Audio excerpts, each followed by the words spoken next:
Okay, hello everybody. This is going to be my second YouTube video. I'm going to be talking about the Sicilian Checkhover variation, not as common as what you usually see. So I'm not looking at the Gambit like I did last time with the whole fried liver attack. But now this is actually a game I actually played.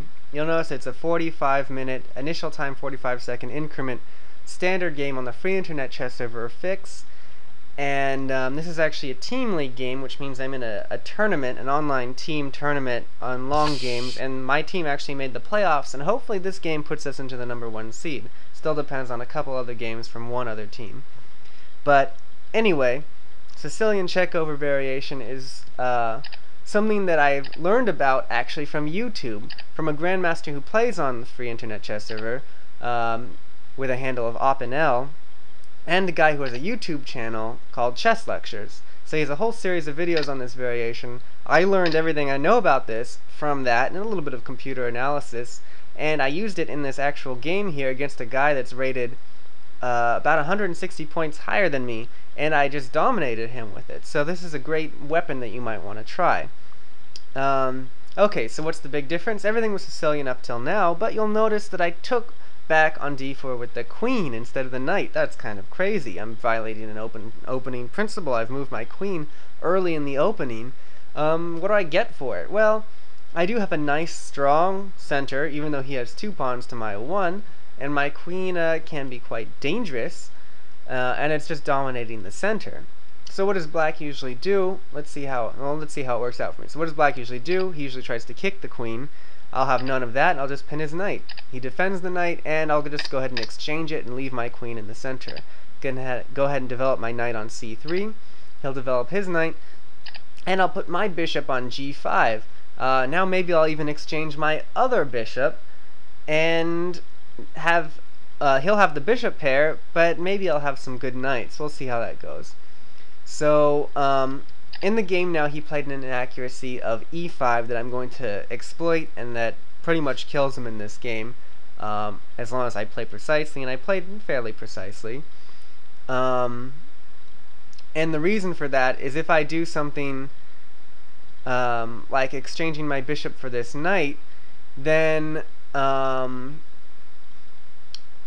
you'll see in a couple minutes how it actually works out for me. And just to go over this bishop g5 real quick, some things that I could do with it. One thing is do what I do in the game, and you'll see that very soon. The other thing is that if he plays something like this at some point later in the game, I can play h4. He'll maybe take this, and I can open this line against his king. So opening the line against his king, if his king's already castled, there's no rook here and all that good stuff, can be fairly deadly for him. So that's another thing I can do with bishop g5. But also I can do what I did in the game, which occurs in a few seconds. So I'll move my queen from the pawn, don't want to just lose that. And I can castle queenside. He decides not to castle now, which is probably better, but instead he tries to threaten me along the semi-open file. Okay, so now you can see the deadliness of bishop g5. I can get rid of my bishop pair, but if he takes back with the bishop, he only has 1 defender for the d6 pawn, and I've won a pawn. If he hadn't moved e5, he would have lost the pawn but had counterplay because his bishop would be eyeing knight c3. He can move his rook to c8 and have all these pieces right on this square going against my king. e5 blocks his own bishop from doing anything. If he doesn't want to lose the pawn, then he has to do what he did in the game, which puts him in a terrible pawn structure. So already I've got a nice dominating position. This bishop, even though he has the bishop pair, this bishop is horrible. It's never going to do anything in the entire game except try to defend, and it will fail even at that. This bishop isn't doing much, and at best maybe it'll be used to get rid of one of my good knights. And what are my good knights? Well, look, I can go straight to this nice square on f5, and this other square on d5. There's a perfect outpost for my knights. They're dominating these bishops. This is a position where the knights are better than the bishops, and I can violate the opening principle of moving my queen early. It's kind of an odd position, odd strategy, but it works very well. Okay, so I'll continue the plan, develop my knights to these perfect outposts, in order to not lose this d6 pawn again and not lose this bishop, because it's only defended once and attacked twice. He has to either move it or defend it somehow. So instead he just takes this good knight, but I can now develop my queen to an even better square. Now it's eyeing f7, it's really into the action here, and he's going to have to do something about that, and instead he retreats the bishop, defends f7 that way, and avoids me making any exchanges later to try to attack this d6 pawn, but now he's locked in his rook. It'll never be on the queen side except in the endgame where it's already too late and it's lost. It's always going to be stuck over here where I can just stop it with my pawns. I don't even have to use pieces to stop his rook. So I've taken an entire piece out of the game. This piece is essentially out of the game because it's only defending. He's going to try to get his counterplay just with these two pieces, and it's not going to work. So how do I continue the game? Well, why don't I take advantage of the semi-open file? Why don't I triple my two rooks and queen, have a nice battery against this d6 pawn? So I can do either of these, and I have that option with rook d3. He threatens mate. No matter, I can just block, and he has to move the queen. And I can just exchange, and now he has no counterplay. He doesn't have a battery anymore, it's just the queen. The queen by herself is not going to be doing anything against me. Okay, so he still can't do anything on the king side. I'll develop my other rook.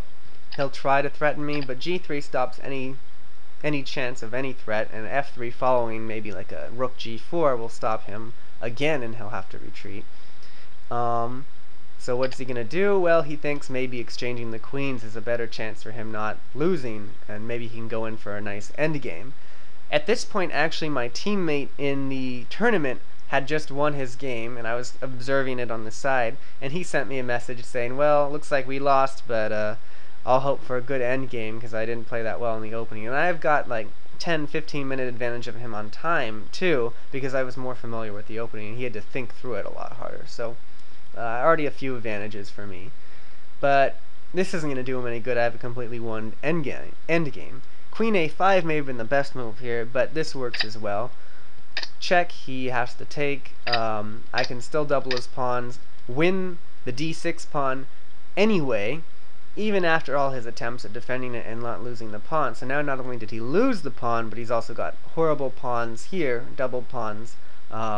And mine are really good. I can activate my king and just win this endgame easily. So he defends his pawn, and I start activating my king and pushing my pawns. Got this nice central king completely activated. His only chance at counterplay now maybe is this rook move, but I can just defend my 7th rank or my 2nd rank, and all my pawns are safe now. He pushes forward to block my king from infiltrating. I push him back, and I'm not sure this is the best move for him. Maybe rook f1 would have still had some counterplay, but now he just retreats it, and I don't think there's any chance I can lose this game pretty much. I can push my king into his camp. He decides to trade rooks, but that just loses him the game. The rook was his only chance at generating counterplay. I'm up a pawn. I can stop his pawn, leave my king on e5 to prevent any kind of pawn race between him and me, and just go ahead and win the game with my pawns alone. He can't stop me. If he does, I can just develop my king over to the queen side and win those pawns. He's thinking a long time at that point, hoping for an out, but at this point he resigned the game. There's no hope, and I can show you how it might continue.